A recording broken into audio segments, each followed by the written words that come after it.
What's good, YouTube? It's your boy Don's Reacts back with another video.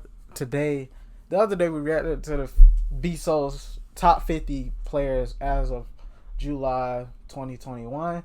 This video is his top 50 players of all time. This list may have changed a lot, being that when was this made? I know it was a little over a year ago, and it was very controversial when this list came out.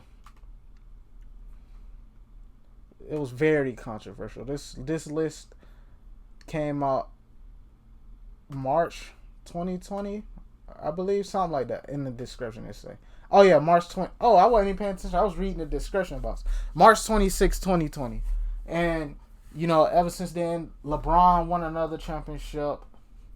Giannis has a ring now. Crazy to think about. Crazy. And a lot of the NBA landscape has changed. So let's see. He might change things up a little bit. The NBA has had a rich history with many amazing... Man, let's just cut the cap. Y'all got nothing better to do. It's my top 50 all-time list. Let's go ahead and get... Alright, let me slow things down a little bit. So today we're going to be covering my top 50 all-time list as of late March 2020. I understand that there will be a lot of comments about very minute details about this list, but I do want you guys to keep in mind that I did incorporate a tier list as well along with my ranking. There are 6 tiers total, and each tier doesn't really have a set criteria to it. Like, this tier is for people who have a case for the GOAT. This tier is for players who have longevity but no rings. There's nothing really like that, but to make it simple, each tier just accompanies a clump of players that I believe, for the most part, emphasis on for the most part, people can rearrange in whichever way they want, and I won't be overly upset. But with that being said, I don't want to spend too much time on this been distracting me the whole video. I ain't gonna lie so far. Why it sound like BSOLZ just woke up when he made this video? Like, he sounds so different now compared to this one. Like, this one he sound like intro. Y'all know what a top 50 all-time list is. Y'all know what a tier list is. So let's go ahead and start the madness with spots 50 through 41. At number 50 we have Dwight Howard. 49. Ooh, 50 is Dwight. DPOY 3 times. 3 times back to back at that.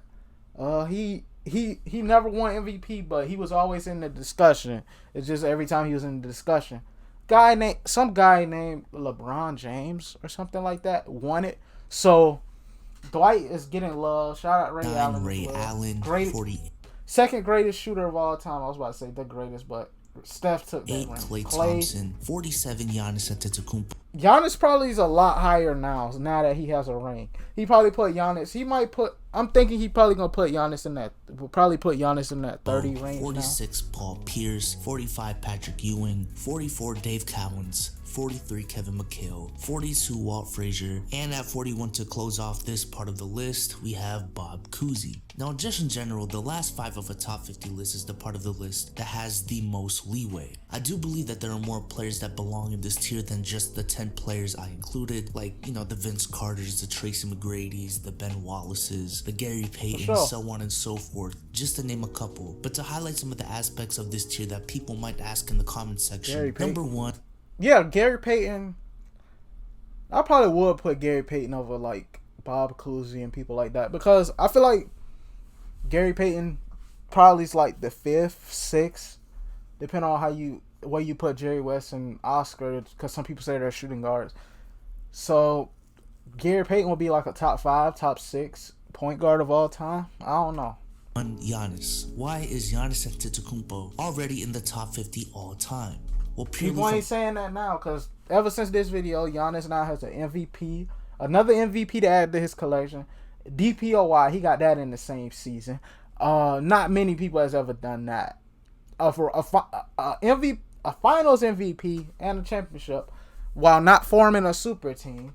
From a talent perspective, Giannis is already a specimen we've never seen before. A 6'11" forward that can legitimately guard all 5 positions. Yep. He's already one of the best and that's defenders. Something people don't ever talk about when they talk about Giannis. Like, people always would say that about LeBron, which I never subscribed to that notion, because I was like, I don't think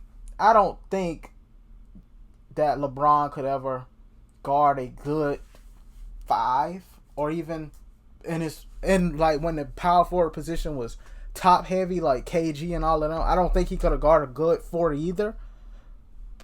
But he could guard some decent. Maybe he could guard some of those 4s, but he definitely couldn't guard a good 5. He's but an extremely I believe effective Giannis scorer can as truly well. guard all And peak 5. for peak, right now, there are not a lot of players that are better than Giannis. And assuming that he would have gotten MVP this year, he would be one of the handful of players in history to have back-to-back MVPs on their resume. And there was also a decent to good chance that he would have won Defensive Player of the Year this year in the same season that he would have won MVP, which only 2 players in history Jordan and have Hakeem, done. right? Again, despite not having the longevity or a championship to his name, Now he Giannis has already done stuff in his career that not many have done. But again, even like before I said the championship, he because did it is things a a lot of tier people and the haven't last 5 of a top 50 does have a lot of leeway, I would not be mad if he said that Gary Payton or Ben Wallace should be in there before Giannis. I see that argument. Another question some of you guys might be asking is Klay Thompson. Why is Klay Thompson over Ray Allen? While Ray does have longevity, Klay already has the same amount of All-NBA selections and 1 more ring than Ray Allen, all while being more integral to his team in those championship contention years than Ray Allen was to the 2008 Celtics and the 2013 Heat, at least in my opinion. But again, keep in mind, they are in the same tier, and if someone were to say Ray Allen over Klay, again, I would see that argument and I respect it. I also included some old school players like Bob Cousy and But I guess you Frazier do gotta who pay had respect really to good the careers legends. for their That's probably times why he couldn't and were champions and were great pioneers of the game, however weren't extremely dominant and transcendent enough talent-wise to be higher on this list. Now let's move on to the next 10. At number 40 we have Willis Reed, 39 John Stockton, 38 Allen Iverson, 37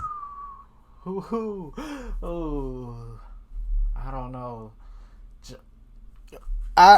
I mean, I feel like people used to say John Stockton was overrated, but I feel like now, I mean, he's perfect where he's at in this video, but I'm saying it in general. Like, people used to overrate John Stockton and be like, oh, he's top 20, top 25 all time. That's something people would say, but now it's like, I feel like he gets, by a lot of casuals, they now overhate him.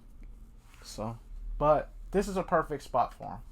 Russell Westbrook, 36 Steve Nash, 35 Jason Kidd, 34 I don't know if I would put Jason Kidd and Steve Nash over him, but over John Stockton. But hey, Scottie they're in the Pippen, same tier. So. 33 Clyde Drexler, 32 John Havlicek, and at 31 we have Elvin Hayes. Now aside from Willis Reed at 40, this is where all of tier 5 lies within. Again, there's no set criteria for each tier, but I do see players that were very successful second options like Scottie Pippen and John Havlicek on this part of the list, or players that were great regular season performers but weren't the best in the playoffs like Russell Westbrook and Allen Iverson on this tier. I also see a decent amount of players here that just couldn't be the best player on a championship team but still had a great career as a like Steve Nash, Jason Kidd. Even though Kidd got a ring, it was in the later half of his career. AI I don't know if he ever really had the help he needed. AI influenced the game, so his influence first option and did contribute to a championship team at some point in their career like Clyde Drexler and Jason Kidd. This is the part of the list where longevity does start to matter and your success as a first option begins to matter as well. Now there is one elephant in Giannis is probably over most of these guys now. And that would have to be John Stockton. Why is John Stockton only at 39? When you look at the numbers he put up in his career and the longevity that he had. Yeah, that's one thing about him. Like, people always be like the numbers and like all of that, like all-time steals, all-time assist leader. And I feel like in his longevity itself, like but I do feel like he did get overrated for those reasons at one point, but now it's like not higher up on this list. Well, one, I thought he would have had John Stockton higher because this is before the John Stockton slander really started.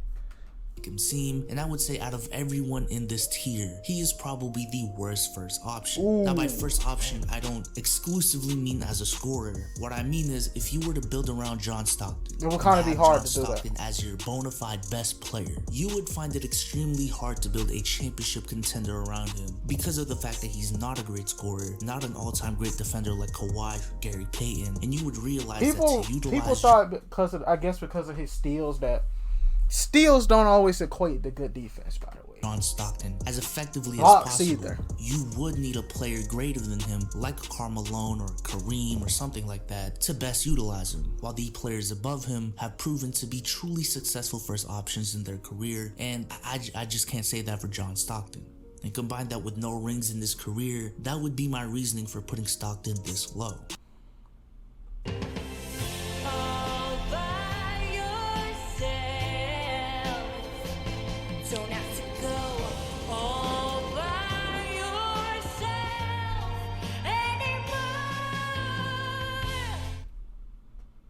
Now let's move on to the top 30, starting with Elgin Baylor at number 30, Rick Barry at number 29, Chris Paul at 28, James Harden at 27, Isaiah Thomas at 26, Bob Pettit at 25, Kevin Garnett at 24, Charles Barkley at 23. KG, okay. I gotta keep remembering the tiers. Okay. Karl Malone at 22 and David Robinson at 21. Now, the 31 and 50 slots for the most part, people won't really nitpick, unless you're on YouTube like me. People are just looking for certain names to be included, but the top 30 is where the nitpicking really does start. Also, this is where tier 4 begins. Now, spoiler, there are more players within tier 4 in the top 20, so this isn't all of them. This is where the majority of those ringless greats lie. Players that have had tremendous careers, were MVP caliber players, were great first options, could have led some teams to the finals, but just never got a ring in their career, like Karl Malone, Charles Barkley, James Harden, and Chris Paul, like those types of players. We also have players who are very close to being in that criteria, but got a ring outside of their prime, like David Robinson and Kevin Garnett in this part of the list. Now again, for a couple of things to be addressed. Number 1, Bob Pettit. Why is Bob Pettit in here? Because I know a lot of you guys will make fun of him for being a white old school player and laughing at the fact that he's above players like Chris.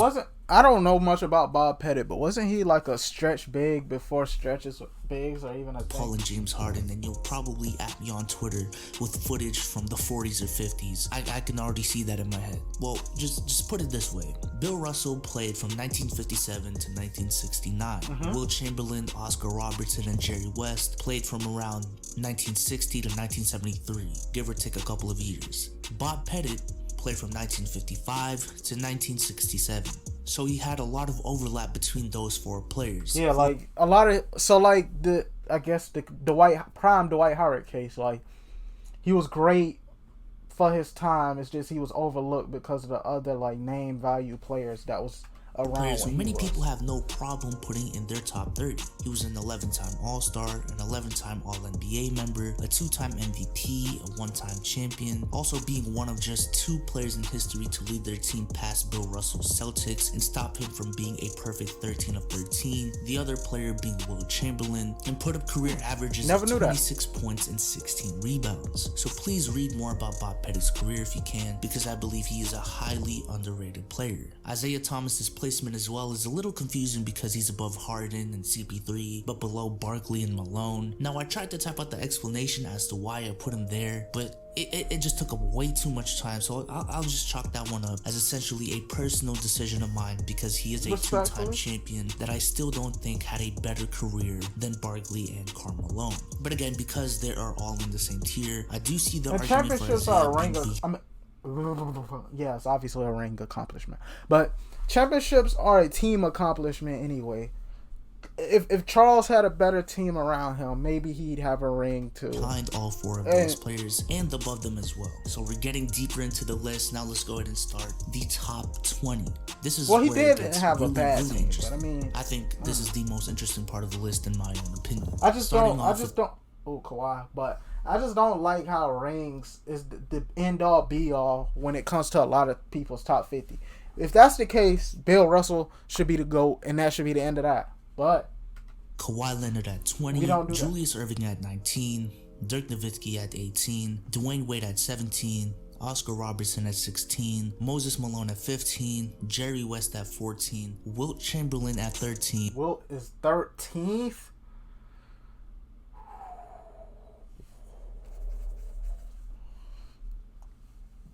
I see why. Okay, this is where the list got controversial. Okay, Wilt is 13th.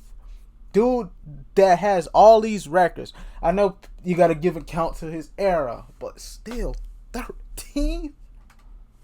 Kevin Durant at 12, and Stephen Curry at 11. Now, like I said earlier, Tier 4 is continued on this part of the list with Kawhi Leonard, Julius Erving, Dirk Nowitzki, D Wade, and a couple of other players, and also includes the start of Tier 3. But it just sounds part of the list. It just sounds crazy to say, yeah, Wilt is the 13th greatest player. It sounds crazy to say with all his records and accomplishments.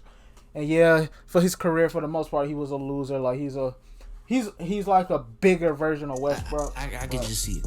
A lot of you guys will question this part of the list. Probably the biggest one you guys will question is Wilt Chamberlain at 13. Now, I do want to admit up front that Wilt Chamberlain was one of the players in this list that I really had trouble ranking. But if you watch this video of mine a couple years back that I made where I took a deep dive into Wilt's career, I don't think many people realize how much he underperformed in the playoffs. A lot of people attribute his lack of rings simply due to the fact that Bill Russell Celtics existed and the fact that they were just that good. But if you analyze his career more closely, there were so many times where Wilt legitimately could have beaten the Celtics if he didn't underperform. His teams also had... So he was like, yeah, Westbrook, a great regular season player, but in the playoffs, a higher chance of winning than most people think. A decent amount of those years against Bill Russell and his Celtics, Wilt Chamberlain was actually favored. And I just believe that he's underperformed so many times in his career that I truly believe that there are 12 players in history who have had better careers than him,